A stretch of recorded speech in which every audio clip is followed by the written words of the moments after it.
ईश्वर आपकी आत्मा में निवास करते हैं, इसलिए जब तक आप स्वयं पर विश्वास करना नहीं सीखते, आप ईश्वर पर भी विश्वास नहीं कर सकते।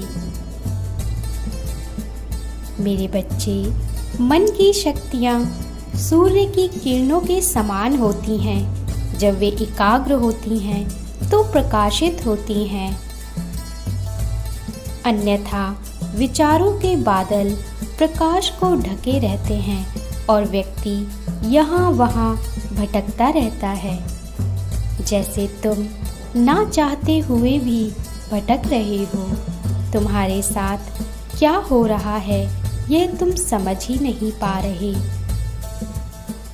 पिछले कुछ दिनों से तुम्हारे मन में एक उथल पुथल मची हुई है। तुम्हारे समक्ष विपरीत परिस्थितियां खड़ी की जा रही हैं।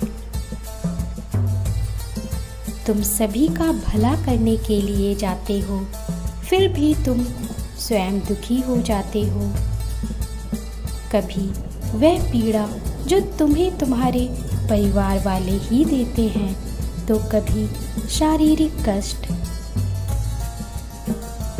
वास्तव में ना तो तुम्हारे प्रियजन तुम्हें दुख देना चाहते हैं, ना ही तुम उन्हें दुखी करना चाहते हो। फिर भी यह जो हो रहा है उसका कारण क्या है? मेरे प्रिय बच्चे, तुम्हारे आसपास कोई ऐसा व्यक्ति है जो तुम्हारे विचारों को दूषित कर रहा है। संभव है यह तुम्हारा कोई स्वयं का विचार ही हो जो तुम्हारी पूरी ऊर्जा को नष्ट कर रहा है।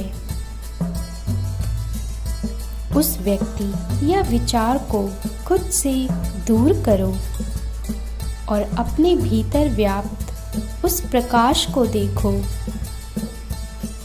जो तुम्हें निरंतर अनंत संभावनाओं की ओर बढ़ा रहा है। मेरे बच्चे, तुम स्वयं पर इतना संदेह क्यों करते हो? तुम सब कुछ करने के लिए सशक्त हो। जो कार्य 10 लोग मिलकर नहीं कर सकते, वह तुम अपनी आत्मीय शक्ति के बल पर अकेले कर सकते हो।